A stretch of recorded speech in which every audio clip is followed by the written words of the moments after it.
Damos paso al inicio de la conferencia Beneficios del Compliance en la Empresa, a cargo del maestro Cristian Castaneira Márquez, de quien me permitiré leer una síntesis curricular. El maestro Cristian es licenciado en Derecho por la Universidad de León.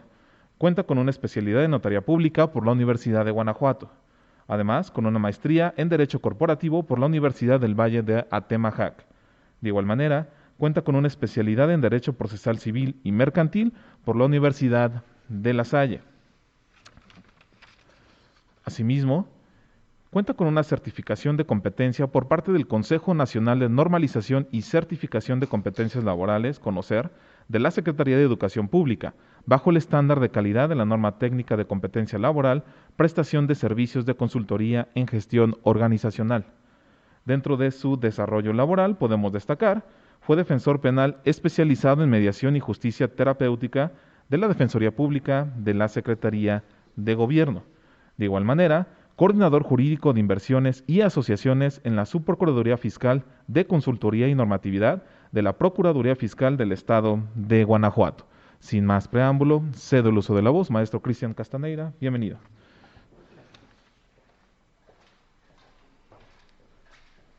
Bien, buenos días a todos.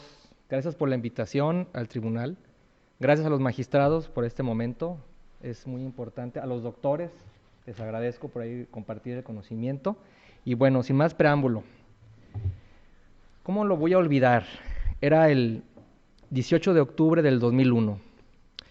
Fue la fecha en que se consolidó la compra del Citigroup a Banamex, Banco Nacional de México. Yo en ese entonces era empleado, era asesor jurídico corporativo del banco. Y en un principio, cuando llegaron, pues yo como que de un momento decía, bueno, ¿qué quieren hacer? ¿Qué quieren hacer ellos? ¿Qué quieren instalar aquí? ¿Qué es eso del compliance? Yo decía, no, pues compliance, ¿no? Ellos traían controles internos, una serie de mecanismos que estaban implementando en el banco. Pero yo de un inicio yo no estaba de acuerdo, yo estaba en desacuerdo, decía, ¿qué quieren hacer? ¿Un coco watch? ¿Que nos quieren marear de algo? Si nosotros tenemos una manera tradicional de trabajar, o sea, no me van a mí a decir cómo tengo que hacer las cosas. Ellos no viven aquí, ellos no saben de mi cultura, ellos no me van a decir a mí lo que tengo que hacer.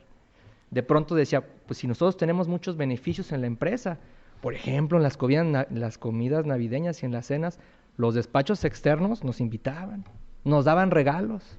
¿Cómo íbamos a decir no a ello, no? O sea, ¿cómo íbamos a renunciar a eso? De pronto, por ejemplo, entre otras cosas, nos vienen a decir, ya no se puede recibir regalos, ya no puede recibir obsequios. Oye, pero ¿por qué no? Si yo les doy cartera vencida para que recuperen, ¿no? Entonces ellos me tienen que chiquear a mí, ¿no? Pues no. Es un ejemplo de lo que nosotros creíamos que eran las mejores prácticas en el banco y resulta que no. Que todo esto pues nos viene a nosotros a decir cómo hacer las cosas para evitar caer ahí en situaciones de beneficio a ciertos abogados, ciertos despachos, que por consiguiente pues íbamos a generar compromisos, ¿no? La cultura empieza a nacer desde el 2001, yo soy conocedor de un compliance, yo empecé a ver cómo instalan los controles, pasó tiempo para darme cuenta cómo se iba transformando el banco, lo que para mí al principio parecía en un desagrado, después se fue moviendo a una aceptación. Y desde entonces entendí hasta la fecha cómo se va moviendo un compliance. Este tema en lo particular creo que hay mucho camino por recorrer aquí en México. Desgraciadamente ya hay que decirlo como es. En el mundo jurídico se ha retardado, hay que decirlo como es, las vinculaciones de la norma para que sea obligatorio. Sí, pues de un principio era invitación, hoy dices que hazlo, las mejores prácticas, pero no existía, había un vacío jurídico, no había. Entonces yo me doy cuenta desde el 2001 el retraso que hay en México, hay que decirlo como es. Hasta hoy en día lo que estamos tratando de instalar, de hacer en las empresas para que sean mejores. Siendo entonces que, bueno, recientemente vamos a comenzar, ¿cuándo y por qué nace el compliance en México? Primero, quiero hacer un debate jurídico. Permítame decirles lo siguiente. Ya había en el sistema penal tradicional, sí hay que decirlo, ya había de manera accesoria, ya existía la posibilidad de que las empresas fueran sancionadas penalmente de manera accesoria, no directa ni autónoma, por alguna responsabilidad por ahí de daños, ¿no? pero no había un sistema directo y autónomo para imputar delito. Tampoco existían las políticas de integridad como tal, que ustedes los conocen más que yo, en el artículo 25 y 21 de la Ley General de Responsabilidades Administrativas. Ya entonces, pues empieza a verse un tema, pero no había nada, ¿no? O sea, y fue entonces que nos damos, cuando en el 2014 o 2016 nace el artículo 421 del Código Nacional de Procedimientos Penales, que establece en su primer párrafo que las empresas serán responsables de los delitos que cometan sus trabajadores. Y ahí, siempre y cuando demuestren o no demuestren, dependiendo tener el debido control de la empresa. A partir de ese momento, varios tratadistas, varios abogados, varios empresarios, sobre todo son los ellos a quienes les va a afligir esto, comienzan a decir, oye, espérame, pues otra vez, si ya existen diferentes medios para sancionarme, ya está la vía civil, ya está la vía administrativa, ya están las procuradurías, ¿no? La Profeco, la Conducef, la Profepa, ya existen, ¿por qué me vas aparte, o sea, otro mecanismo de sanción? ¿De qué se trata? Si ya está la vía fiscal también, por si cometo algún delito fiscal, ¿por qué? Bueno, entonces ahí empezamos a ver, ¿por qué otra situación? Bueno, ahorita vamos a adelantarnos en la siguiente lámina y vamos a ver por qué. Pero luego también varios tratadistas decían, espérate, ¿qué no se supone que la culpa es una acción? ¿No es una omisión? La culpa no es necesariamente una situación que se le puede imputar a una empresa, porque la empresa es una ficción jurídica, no existe como cuerpo, no hay posibilidad de que tenga voluntad. Entonces no podría imputarse un delito a una persona jurídica, pues equivocados estamos todos. ¿Por qué? Porque también existe comisión de delito por omisión, por negligencias, ¿no? Es decir, dejaste de hacer algo. Ay, ¿a poco porque dejé de hacer algo me vas a sancionar? Pues sí, eso es precisamente el compliance, ¿no?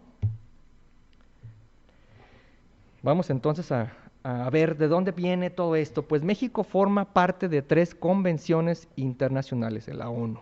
La primera, contra la delincuencia organizada transnacional, donde en su artículo 10 establece allá ahí los lineamientos para imputar delito, o sea, que las naciones que pertenecen a este convenio tienen que establecer mecanismos para imputar un delito. También tenemos el siguiente de las Naciones Unidas contra la Corrupción, donde en su artículo 26 establece también ya la obligatoriedad de que las empresas, en este caso enfocado más bien a la política pública, establezca mecanismos para imputar delito a las personas jurídicas. Por otra parte, también tenemos aquel convenio para combatir el cohecho de los servidores públicos extranjeros en comercios con los extranjeros. En su artículo 2 también establece estos mecanismos. Entonces ya estamos viendo la génesis del por qué. Y vaya que estos convenios ya son un poco antiguos, ¿no? Luego entonces se tardó México, se tardó por motivos que sea, yo puedo tener idea del por qué, todos podemos tener una manera de entenderlo, pero se tardó. Esa es la consecuencia en comenzarlo a hacer, ¿no? Vamos a ver una radiografía ágil de dónde se encuentran contempladas vinculaciones jurídicas, dónde se encuentra en ley o en lineamientos, disposiciones que aplican pues a las empresas y que se debe de acatar. Hablamos recientemente del TEMEC. El TEMEC en su capítulo 21 y 27 ya establece principalmente mecanismos para prevenir la comisión de delitos o faltas administrativas como es la corrupción por parte de las empresas que quieran hacer negocios con las empresas que pertenecen o que son de Estados Unidos y Canadá. Entonces ya existe el TEMEC, obliga a las empresas, pero también obliga a la política pública para que genere por ahí lineamientos que ayuden a hacer compliance en las empresas. El artículo 21 y 25 de la Ley General de Responsabilidades Administrativas es claro, ¿no? Las políticas de integridad yo creo que van de la mano con el artículo 421 del Código Nacional de Procedimientos Penales, que establece la obligatoriedad a las empresas de tener un debido control, compliance, cumplimiento. Entonces ya aquí tenemos los dos grandes brazos que tenemos que estar observando, donde ahí nos indican de dónde nace todo esto, ¿no? La Profepa expidió lineamientos con protocolo en materia de responsabilidad penal para las personas jurídicas. Se está dando guía a los servidores públicos de esta Procuraduría Federal de Protección Ambiental para que genere tratamientos de aquellas empresas que violen situaciones ambientales. ¿Qué tienen que hacer? Ya están los lineamientos. También tenemos por ahí la norma 19.600 adoptado por México, donde se hace por parte del Instituto Mexicano de Normalización y Certificación AC, donde establece que es una guía para hacer compliance. pero compliance genérico, que implica todas las materias, compliance fiscal, laboral, penal, administrativo, civil, fiscal, pero es una guía, finalmente es una guía y es buena, ya empieza a despertar el mundo con esto, ¿no? En México, en cuanto a, dame una guía, para, por lo menos yo, o sea, si la puedo citar en un compliance y hacerla valer en un juicio, por lo menos voy a decir, no es una norma oficial, aquí dice que tengo que hacer esto, ¿no? Bueno. El artículo, y también es importante mencionar, el artículo 31 bis del Código Español, también, ese es nuestro máximo referente en México, de ahí se adoptó, hay que decirlo, lo copiaron. Las legislaturas locales que van más avanzadas que nosotros, ya en sus códigos penales estatales, ya redactan un protocolo y guía en las localidades para los delitos del fuero común de cómo tienen que hacer sus programas de cumplimiento normativo penal. Ya está. En Guanajuato hay una iniciativa que está atorada, desconozco la situación cómo está ahorita, pero que se pretendió también ya insertar en el Código Penal una guía que se les dé a a las personas a las empresas, cómo tener que generar un compliance, ¿no? Penal. Pero ya hay como 10 estados que ya cuentan con este avance jurídico, ¿no? Entonces, ahora, todo el mundo dice, oye, compliance, ya estoy harto de escucharlo, es una palabra anglosajona, es una palabra internacional. ¿Qué significa? Es cumplimiento, compliance es cumplimiento. Ahora, los españoles ya en una jurisprudencia en el 2016 ya la emitieron y ya dicen, compliance es igual a tener, más bien, el debido control es igual a tener un compliance y que significa tener 6 aspectos instalados en la empresa. Para allá vamos, de mí se acuerdan, si no, esa jurisprudencia la vamos a hacer nuestra algún día, donde nos van a descifrar, porque todavía en nuestra ley la palabra no existe compliance, ¿no? Pero se está contemplando, se está manejando como programas de cumplimiento normativo, que en realidad es lo mismo, llámenle como quieran, pero eso es evitar que se cometan delitos y faltas administrativas graves en las empresas, ¿no? Entonces, ya tenemos aquí, y también, para no colmar, también por ahí el senador Germán Martínez, del grupo parlamentario, de un partido político, para no hablar de partidos políticos, suscribió una iniciativa de ley, la Ley General de Responsabilidad Empresarial y Debida Diligencia Corporativa. Ya tuve la oportunidad hace precisamente 2 años de hacer un webinar donde hablé de esto. Ya tuve la oportunidad de analizar esa iniciativa, que me queda claro que es como tal una iniciativa y de ahí se va a modificar, no era necesario aprendérmela como tal o dar, ya y por ahí va, ¿no? Pero va muy cercano tal vez a lo que se va a generar.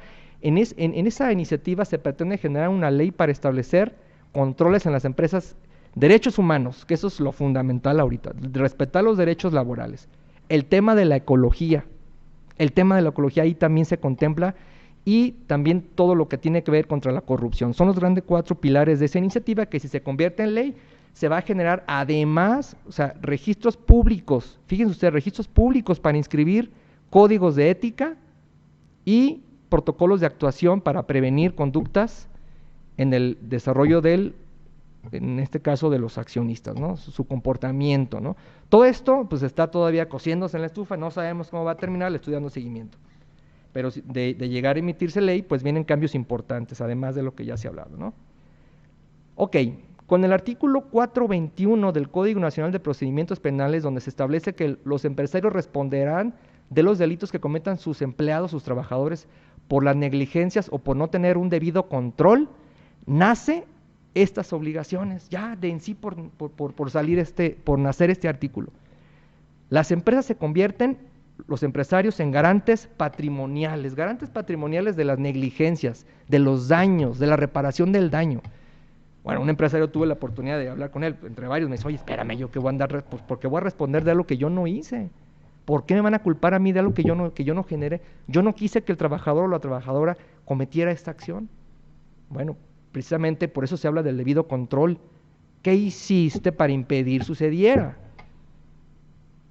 No, pues es que yo, pues la recomendación verbal, no. Aquí ya es generar políticas en la empresa, lineamientos, disposiciones directrices y protocolos de actuación que guíen a los usuarios bajo capacitaciones, recabar información y exámenes para saber que el trabajador aprobó, porque eso te va a servir mucho eventualmente ante un delito que te imputen, que tú te defiendas. Oye, espérame, el trabajador, ahí sí te defiendes porque tu compliance, tú cumpliste con el aspecto de capacitación Tuviste al trabajador, se le indicó lo que tenía y lo que no tenía que hacer, luego entonces lo cometió, hay un dolo por ahí, por supuesto, del trabajador, y entonces ya es directamente contra el trabajador la responsabilidad, ¿sale? Tú estás eludiendo o atenuando la carga penal en tu empresa, defendiéndote, sí. Oye, ¿cómo es posible que hace un mes se le capacitó y se sacó 10 en el examen compliance, lo cual tengo documentado digitalmente, y entonces cometió la conducta que se le dijo que no? Ahí está. La diferencia es que si no lo hiciste, como casos que ya he tenido en el ámbito penal, la empresa como tal llega a ver, espérame, no, pues era obvio que no tenía que hacer eso. No, no era obvio, porque finalmente tú tuviste que recabar información de que se le capacitó porque es tu obligación y entonces lo cometió. Entonces ahí vemos cómo el tratamiento puede cambiar de una empresa a otra. Es que sí lo hice, pero lo cometió. O sí tengo mi compliance, lo hizo. Tampoco es un escudo, tampoco es magia para que no lo vaya a hacer, pero al menos tú te defiendes, ¿verdad? Pero viene la otra parte. También están obligadas las empresas, todas las empresas, a tener un debido control. Ya hablamos, el debido control significa tener un programa de cumplimiento normativo o compliance, ¿no? Entonces esto ya tienen la obligación de hacerlo. No hay sanción por no tenerlo. La sanción va a ser en caso de que te denuncien o en caso de que exista en este caso enfocado a las faltas administrativas graves, por ejemplo, pues esto definitivamente es un escudo que te puede atenuar en una defensa debida, pues que tú tienes tus controles internos, ¿no? Ahora, hay dos tipos de empresas. Tenemos dos tipos de empresas en México. Desgraciadamente, las que más abundan son las que van a ver ahorita, las que están obligadas, se sienten obligadas. Pero hay empresas, las pocas, hay que decirlo como es, que por deseo y voluntad propia quieren adoptar un compliance. Ellos no están esperando que suceda el indeseable, una denuncia, una respectiva demanda, para entonces sí defenderse, ¿no? Ellos dicen, espérame, yo me anticipo, yo soy muy preventivo, mejor que correctivo, y yo quiero instalar un compliance. Y esas empresas son muy pocas las que quieren hacerlo. Y eso les va a dar beneficios, por supuesto. Más allá de beneficios, no nos enfoquemos solamente a un escudo o un dato de prueba, ¿no? Porque mucha gente lo ve, espérame, es un dato de prueba, espérame, no, no, no. Los beneficios van más allá de beneficios financieros, económicos, mediáticos, ¿no? Hasta inclusive para ser aceptado en una licitación pública como punto distintivo que te den el fallo a tu favor, porque tienes un compliance. Puede ser un punto distintivo, o sea, la política pública se tiene que encargar de hacer eso. O sea, es que voy a alentar a que tengas compliance para cuando vengas a una licitación, pues yo sea un punto distintivo, ¿no? Más no es obligatorio que lo tengan. Podemos comenzar por ahí, ¿no? Pero entonces esas empresas son pocas y son las que más necesitamos en México, que se convenzan, ¿sí? Que ellas vean que esto es necesario para ser mejores. Bueno, por otra parte tenemos las empresas que se sienten obligadas. Y vaya que en los foros que me ha tocado ir dicen, otra carga más, ¿por qué tengo que hacer eso yo si yo no quiero gastar en eso? Porque hay que invertir en capacitación, en la instalación de uno. ¿Yo por qué tengo que hacer eso? Tengo que pagar impuestos, tengo que pagar nómina, ¿todavía me dices que tengo que hacer eso? Inclusive hay empresas que se han atrevido a hacer programas de cumplimiento normativo o compliance, como le llamo yo, cosméticos, solamente para aparentar que lo tengo. Inclusive me pongo un saco a la medida. ¿Sabes qué? Me voy a poner un saco para fingir que tengo uno y ya puedo yo tomarme una copa con los empresarios y decir que tengo uno. No, así no va. El compliance no es una adaptación de otro, es una radiografía, un diagnóstico de cada empresa. Lo que tu empresa necesite es lo que tienes que hacer. Los mismos riesgos no están en una empresa que en la otra, es diferente por el giro comercial, ¿no? Entonces, es ahí cuando entendemos, no puedo adoptar uno, por ejemplo, bueno, no voy a hablar de marcas de empresas, pero una empresa conocida de yogurts, ¿no? Que lo publica en su sitio web, no lo voy a adoptar y lo voy a copiar a la mía, no lo puedo hacer. Entonces ahí es cuando vamos viendo, ¿sabes qué? La necesidad es de tenerlo, porque los beneficios son, vamos a ver ahorita en una lámina siguiente, puntualmente los beneficios, ¿no? ¿Cuáles son esos dos modelos de imputación del delito para las empresas que deben de entenderlo? Porque esa es una lámina bien importante. Hay dos. El sistema vicarial, del griego vicario, que significa el que sustituye a. Ese es el que más preocupa. Dices, ¿a mí me vas a responsabilizar por lo que hizo él? Sí, es el sistema vicarial. Es decir, vamos a poner ejemplos para que ustedes vayan viendo cómo funciona. Una empresa reconocida que a pesar de sus controles, el trabajador robó, cometió un daño patrimonial, un fraude, ¿no? Por llamarlo así. Entonces la empresa se defiende y dice, bueno, pues ya desapareció el trabajador, ¿qué crees? Pues a pesar de tus controles sucedió y tienes que reparar el daño tú. Oye, espérame, pero ya te enseñé que lo hizo, pues sí, pero ya desapareció, tú eres corresponsable, tienes que pagarle la reparación del daño. Y antes no, te van a llevar un juicio y te van a emitir una sentencia condenatoria que además se tiene que publicar y te puede generar todavía mediáticamente daños peores que lo que sería reparar un daño. Entonces, te fue bien. Entonces dicen, bueno, pues sí, eso sucede mucho en las instituciones financieras, en los bancos, donde los cajeros, por ejemplo, cometen algún ilícito, se llevan dinero, el banco, a pesar de sus controles, tiene que reembolsarle a los cuentavientes, ¿no? Y así es, eso es lo que sucede, es el sistema vicarial. Pero luego tenemos el otro sistema de imputación de un delito, el sistema de responsabilidad por defecto en la organización, que está claro, ¿no? Defecto. Entonces, que pues no tengo controles, no tengo nada. Ya tuve el caso donde una persona, una estudiante recién egresada de la carrera de contabilidad, empieza a trabajar en una empresa, la pone a cargo de la caja registradora, tiene un mes trabajando, le llaman por teléfono, finge que es su jefe, todo está orquestado seguramente, le dicen que tiene que sacar un dinero de la caja y lo que tiene que ir a depositarlo a una cuenta bancaria porque su jefa está detenida en la aduana y por no pagar impuestos. Algo absurdo. La niña de 23, 24 años o menos saca el dinero, va y lo deposita y pues ya, ella sí se siente cumplidora. Tiempo después llega a su verdadera jefa y se sorprende a ver todo el escándalo en esta empresa. Oye, ¿qué pasó? Qué bueno que te dejaron salir, un abrazo. ¿Salir de dónde? No, es que pues ya te deposité. ¿Qué depositaste? Yo no hice, no. Entonces ahí se descubre, la jefa se da cuenta de lo que acaba de pasar, llama a la policía, inmediatamente la acusa, ella se robó el dinero. Se la llevan detenida a la niña, fíjense nada más, esposada en la patrulla, sentada en atrás, sus papás inquebrantados se los llevan, detenida, ¿no? Por robo de empleado. En la defensa que se manejó fue la siguiente: oye, espérame, quiero que me entregas a la empresa, quiero que le requieras todo esto. Su compliance, sus capacitaciones, su perfil de puestos, sus descriptivos, su protocolo de actuación, sus directrices, todo lo que tiene que hacer, todo lo que la niña tenía que saber, la empleada, para no hacer eso. Es que no hay nada de esto en la empresa. Ella sabe muy bien lo que tenía que hacer. No me vengan a decir que no, si ella es consciente. No, no, no.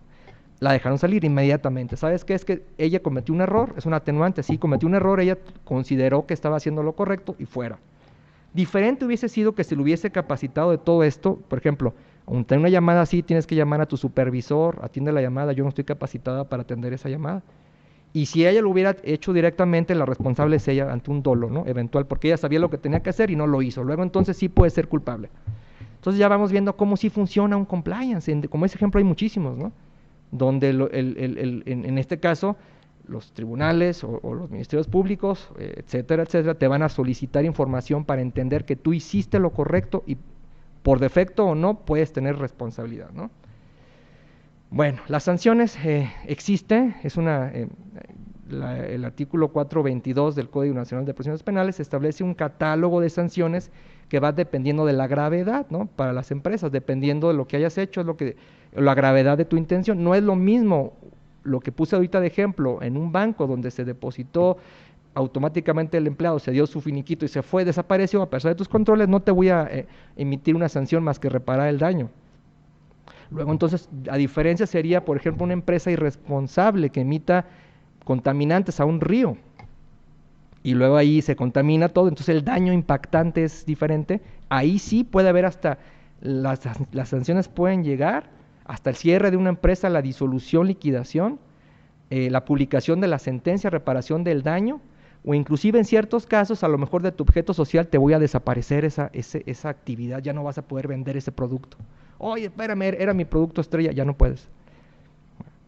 Entonces, también los artículos 82 al 84 de la Ley General de Responsabilidades Administrativas también contemplan las sanciones para los particulares, ¿no? Para los particulares que cometan faltas administrativas. ¿Dónde vemos materializado un compliance? Porque lo estamos viendo todavía ilustrativamente, como que, bueno, ¿dónde está? Se habla mucho de un compliance, pero ¿dónde lo palpo? ¿Dónde lo toco? ¿Dónde está? Existen diversos instrumentos que podemos ir desarrollando en las empresas que tienen que tener, ¿no? O sea, por ejemplo, las circulares internas, donde haya lineamientos y criterios claros de actuación para todos y cada uno de los empleados, dependiendo de su ámbito, de trabajo, ¿no? Sus actividades, ¿no?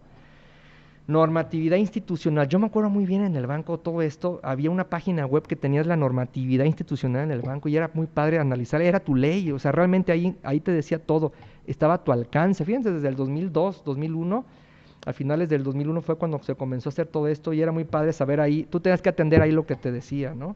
Manuales y procesos operativos, por supuesto, tienes que tenerlos porque ahí le estás guiando al trabajador de lo que tiene y lo que no tiene que hacer. Esto es materia de prueba en un juicio, que te lleven a una vinculación a un proceso, te puede ayudar bastante a atenuar la carga si cuentas con ellos, pero no nada más existe, ahí están los libros, no. Tienes que capacitar a los trabajadores, tienes que entender que ellos tienen que hablar el mismo idioma que tú. Protocolos de actuación, ya lo hablé ahorita el caso de esta persona que trabajaba en esta empresa. ¿Qué tiene que hacer? ¿Cuál es la ruta a seguir en caso de esto? Porque si no tienes una ruta a seguir, si no tienes por ahí, si no se contempla una guía de lo que ella tiene o la persona tiene que hacer, entonces fácilmente va a poder defenderse, es que yo creí que era eso, ¿no? Entonces, sí sirve, sí funciona, y todo esto hace el cambio. Puede ser, la ausencia de estos mecanismos, de estos documentos, puede ser la diferencia en que una empresa siga o desaparezca. Una demanda en tu contra, una situación de condena millonaria por no contar con controles, puede ser el final de una empresa por un mal negocio llevado. Los contratos, que también son instrumentos externos, son los vehículos financieros de la más alta categoría en los negocios, que las empresas suscriben todos los días. Tienes que hacer buenos documentos. Códigos de ética, por supuesto, y aquí va de la mano el código de ética con los lineamientos o las políticas de integridad. Son lo mínimo indispensable para que una empresa funcione hoy en día, ¿no? Vamos a enfocarnos ahora sí, vamos a ver algunos beneficios, que para eso estamos aquí, algunos de los principales beneficios, pero antes permítame.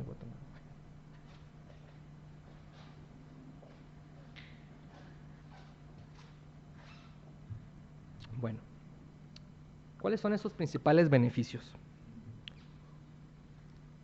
Por supuesto que se cuenta con una buena gestión organizacional. Una buena gestión, ¿por qué? Porque estás haciendo bien las cosas, estás trabajando de forma adecuada. O sea, esto habla de que tu empresa pues va a estar afianzada. Si tienes tú claras directrices, direcciones, si tienes lineamientos, pues va a ser una gestión buena. El pronóstico es bueno. Se genera una cultura de legalidad. Tanto hemos hablado. ¿Sabían ustedes que México es uno de los países que menos tiene arraigada la palabra cumplimiento? No me gustaría hablar mucho de este tema porque yo lo he hablado un poco de que México puede ser, entre otras cosas, ser un país conquistado, traemos en el ADN el que no nos gusta que nos digan qué hacer, cosa que puede estar descartado, no necesariamente es así, pero ¿de dónde vienen esas ganas de no cumplir o de la corrupción? O que el empresario diga, mejor es más fácil hacerlo por acá, no sabemos de dónde viene esta situación de no querer cumplir la norma, ¿no? Entonces, sea lo que sea, el tema es que no nos gusta cumplir y tenemos que trabajar para hacer ver a las empresas que es su propio beneficio, porque las empresas son los pilares más importantes de cualquier economía en cualquier rincón del mundo. No hay empresas sólidas, no hay bienestar, no hay economía. Entonces, hacerles entender que si haces que todos marchen de la misma forma, trabajen de la misma manera, cumpliendo la norma, tu beneficio va a ser pues del todo, ¿no?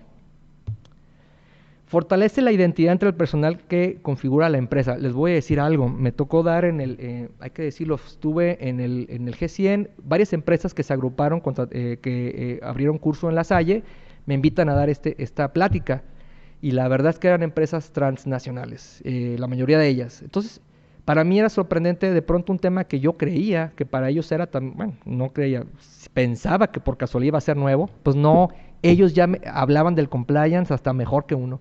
De verdad, literalmente era, o sea, para ellos es como su sagrada Biblia, un compliance. Decían, yo no puedo hablar de esto, yo en mi teléfono no puedo tener WhatsApp, yo no puedo tener Facebook, yo no puedo hacer esto, yo no debo hacer esto. Así, todo muy enamorados de su playera.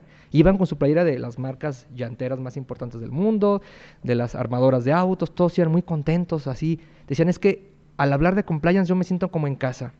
Entonces, decían, no, yo prefiero trabajar en una empresa con compliance porque además tengo beneficios, tengo escalafón, sé que si hago esto puedo escalar a un puesto porque se respeta, porque hay normas adentro, ¿no? Por un comité que evalúa, ¿no? Entonces o sea, de verdad es asombroso ver la identidad de estas personas, de las empresas que vienen de fuera que a las mexicanas. Ves aquí los trabajadores en algunas empresas, para no generalizar, enojados. No, es que yo no quiero trabajar ahí, yo estoy de paso ahorita, yo ya me quiero ir. Porque no hay una verdadera identidad que les genere arraigo, ¿no? Y esto va en detrimento de la empresa. ¿Por qué? Porque la empresa, al haber rotación de personas, no va a dar ese crecimiento, ¿no? Al entregar el 100% a los trabajadores o un 120%, pues va a tener resultados negativos, ¿no? Abona a la confianza, por supuesto. El otro día, en una empresa concesionaria de autos, aquí sí tengo que decir cuál, no me importa, es una empresa coreana que tiene un logo rojo. ¿Saben cuál es? Bueno, esta empresa aquí, ya. Estaba una persona llegando y yo estaba afuera, yo estaba viendo ahí los coches, ¿no? Ilusionándome por algún día comprar un coche, ¿no? Yo estaba viendo ahí un automóvil y de pronto se acerca y yo veía a la persona y estaba leyendo en la entrada de la puerta y entra con la cara en alto y se siente como en casa. Digo, pues, ¿qué leyó? ¿Qué leyó? En esta empresa no se discrimina ninguna persona por cualquier estado, religión, situación física, etcétera.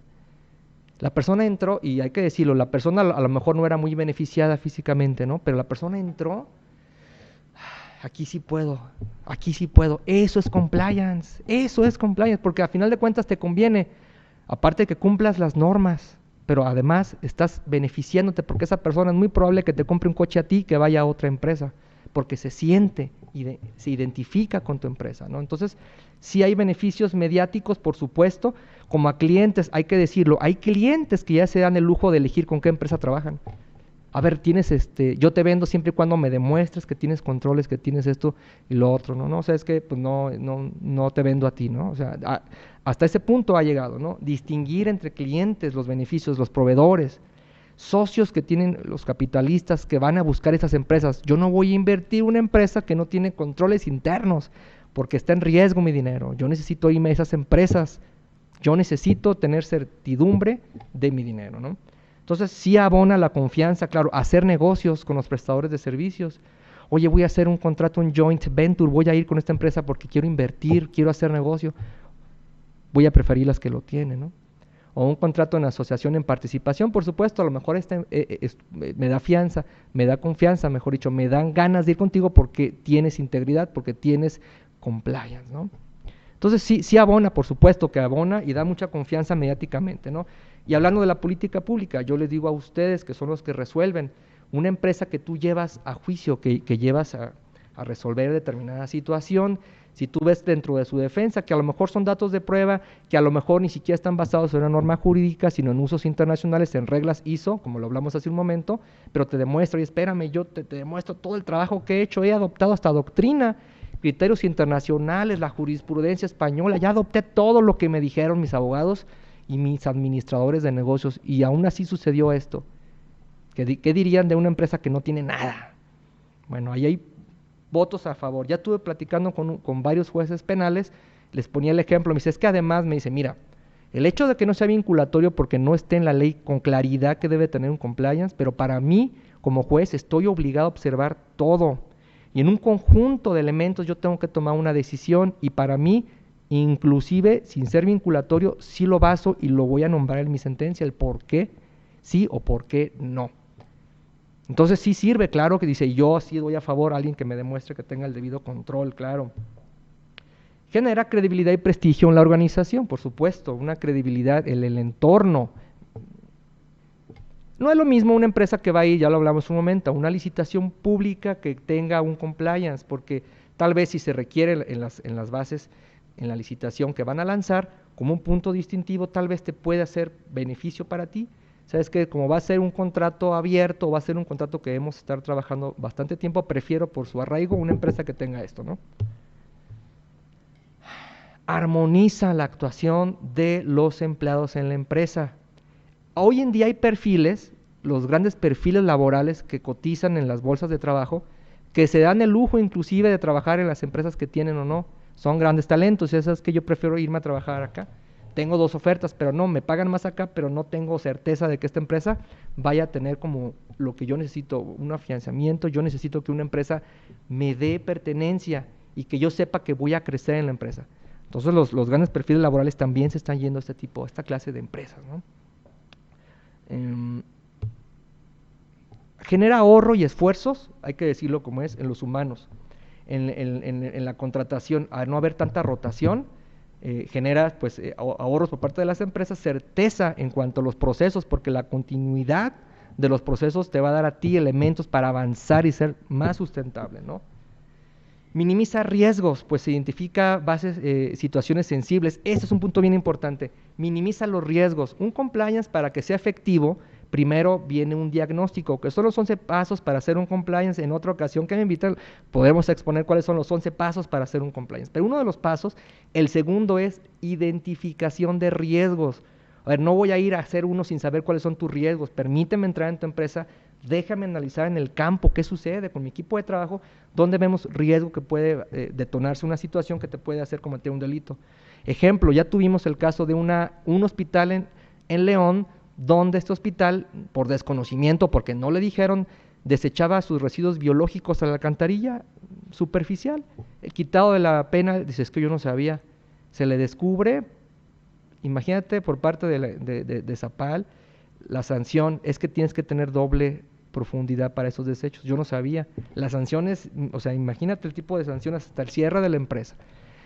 Por desconocimiento. Entonces, sí, tienes que identificar, que alguien te diga, oye, espérame, antes de que suceda, déjame te digo, ¿no? Entonces, sí te puede ayudar. Fortalece la motivación de empleados y socios, claro que te va a dar.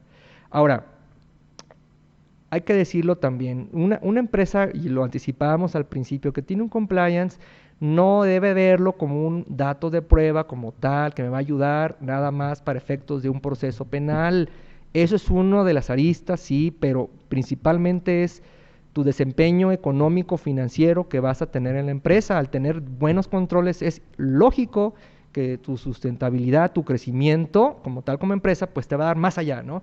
Al tener una plenitud de lo que estás haciendo. Entonces, otro de los aspectos, la prensa negativa, cómo perjudica hoy en día más aún la prensa negativa. Hoy hay campañas pagadas de desprestigio a las empresas. Se contratan para desprestigiar y a cualquier situación que tú des lugar a ello te pueden acabar mediáticamente y a lo mejor tu reputación es lo que vale más. Una marca no vale, y así lo vemos en derecho corporativo, una marca no vale por lo que valen tus bienes, tus sillas, tu comedor, tus automóviles, no. La marca es abstracta, la marca vale por lo que genera todo, tu comercio, tu negocio. Entonces una marca cuídala porque es realmente lo que se cotiza, ¿no? Entonces ahí la reputación debe ser buena. Fortalece el prestigio empresarial frente a terceros, ya lo hablamos hace un momento. Las tendencias generacionales buscan, lo que hablaba hace un momento, los nuevos perfiles laborales, las generaciones de hoy, los adolescentes, los recién profesionistas, están a nivel, o sea, homologados en redes sociales, y para ellos este tema inclusive les puede resultar más amigable que para nosotros, porque ellos ya saben, está homologado todo, leen y saben y buscan cuáles son esas empresas mejores del mundo para trabajar, ¿no? Entonces es algo que ya ellos buscan y las generaciones que vienen. Mira, me ha pasado trabajar, ir a tal vez alguna asesoría con una empresa familiar de zapatera, donde el abuelo, y con todo respeto y cariño lo digo, sigue sentado en el trono. Y ellos dicen, no, aquí en mi empresa se va a hacer lo que yo digo porque toda la vida se ha hecho así. Dices, o sea, pero las cosas han cambiado. No, no ha cambiado nada, aquí todo sigue igual. Y ahí vemos los defectos. Tiene que entrar las nuevas generaciones a hacerle ver al abuelo, oye, espérame abuelo, ya cambió el mundo, ya no es así. Si queremos trascender, es que sí, siempre podemos seguir ganando lo mismo, sí, pero si hacemos esto podemos ganar todavía más. Los corporativos son bien vistas por empresas extranjeras que tengan compliance. O sea, una empresa extranjera que quiera hacer negocio no va a venir a buscar una que no tenga ningún control, ni siquiera te van a voltear a ver, ¿no? Hay que hacerlo público. ¿Por qué no? Hay que tener en mi empresa, en tu página web, esta empresa cuenta con compliance, ¿no? Con políticas de integridad. Hay que hacerlo ver así. En tus contratos que generes negocios con las otras empresas, ahí trasladas el compliance, cláusulas. Queda prohibido, ejemplo, ¿no? Que la empresa A me surta la mercancía con menores de edad o con mujeres embarazadas o con inmigrantes, ¿no? Estás haciendo compliance, estás trasladando, ¿no? Las prohibiciones que tienes que establecer ahí, ¿no? Puedes poner inclusive que tus trabajadores que vengan o que te trabajen para que tengan que ver en el negocio, tengan condiciones salubles, tengan situaciones de derechos, respeto a los derechos humanos de tus trabajadores, todo esto se traslada y eso es lo que hace falta, ¿no? Ok, principalmente y por una parte los delitos y las faltas administrativas se identificarían al generar previo el diagnóstico para evitar vuelvan a suceder. Recuerden ustedes que un compliance, para que sea efectivo, no nada más es una labor para ver cómo es medible 100%. Si la radiografía de hace un año, mi dato histórico, me deja ver que se cometían 20 delitos y ahora con este compliance, a través del diagnóstico, se cometen 3, está funcionando. Oye, se siguen cometiendo ahora el doble, algo falló, algo no hiciste bien, ¿no? O sea, esto es para reducir, combatir el delito, ¿no? Resuelve conflictos. La mediación hoy en día es de política pública, lo hablaba hace un momento con los doctores. Yo les hablaba de, ¿sabes qué? Es que hoy en día tenemos que apostar a eso. Desconfianza en el sector, desconfianza a lo mejor en los jueces, puede ser, o desconfianza en los ministerios públicos, o desconfianza, no sé, pueden ser muchas, o desconfianza con el contrincante, con mi contraparte, hay que decirlo como es. Ellos buscan, ¿sabes qué? Mejor genero los procesos internos para desde el principio llegar a una mediación interna para no ir a juicio. Y a nosotros nos ayuda, entre menos juicios hayas mejor, generando estas políticas en la empresa, en las empresas, ¿no? Impactos positivos, financieros positivos, por supuesto, al hacer bien las cosas no sería casualidad que te vaya mejor.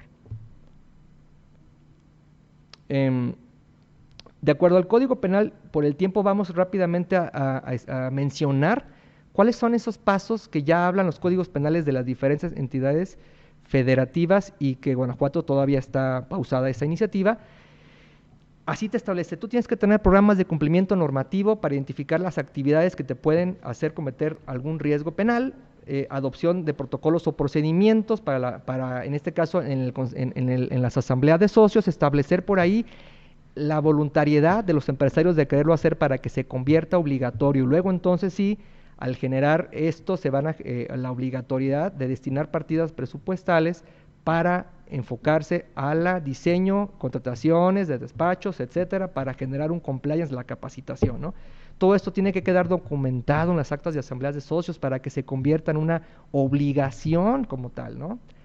Y la información de riesgos e incumplimientos, un canal tiene que haber ahí de denuncia también para situaciones disciplinarias, vámonos rápido por el tiempo, y verificación y periódica eventual del compliance, porque un compliance no es que ya lo hice hoy y ya se acabó, es para siempre, ¿no? Es tan dinámico y cada 6 meses mínimo tienes que estarla revisando. Bueno, finalmente, pues nada más el tema de falta capacitación con los operadores jurídicos, es decir, este tema no se ha desarrollado todavía como debería. ¿Por qué? Porque falta capacitar ministerios públicos, que todavía algunos no saben de la existencia de esto, jueces de control y de la oralidad, juzgadores, asesores jurídicos, defensores públicos y privados, empresarios como tal, y la política pública a través de los funcionarios públicos. Falta capacitación y entendimiento del tema, ¿no? Generar normas oficiales mexicanas que nos den más cómo hacer mi compliance, ¿no? Necesito que se generen políticas, lineamientos, ¿no? Que ya sean más vinculatorios. Conclusiones. Bueno, no me queda más que decir lo siguiente. Sí es necesario fomentar el diseño de compliance en las empresas por diferentes razones. Ya lo hemos hablado. Pero ¿cuál es la principal? México necesita de empresas sólidas. México no debe esperar. México no puede esperar más. Nos urge tener empresas porque ellas son las que nos van a llevar al bienestar, tener empresas guiadas, empresas sólidas, afianzadas en un mundo que vemos afuera como hay pues empresas que cierran el día a día porque no hay quien les ayude, ¿no? Entonces es necesario. Muchas gracias a todos.